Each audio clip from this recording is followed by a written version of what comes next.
Kapalaran ng Scorpio ngayong araw ng April 7. Scorpio.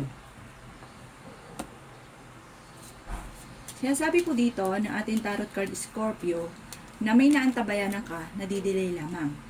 Maging mapagpasensya sa mga kaganapan sa buhay ninyo sa ngayon. Sabi po dito, maaaring meron daw pong reunion or celebration na paparating na parang makakancel.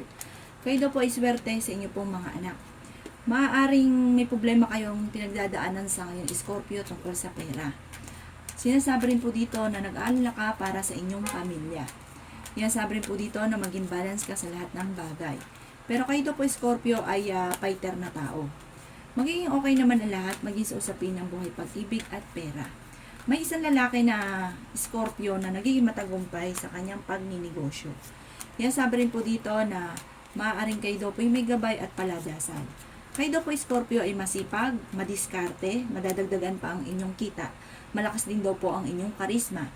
Bagamat may mag-a-attempt sa inyo na manloko tungkol sa pera na parang hindi pa iba sa inyo.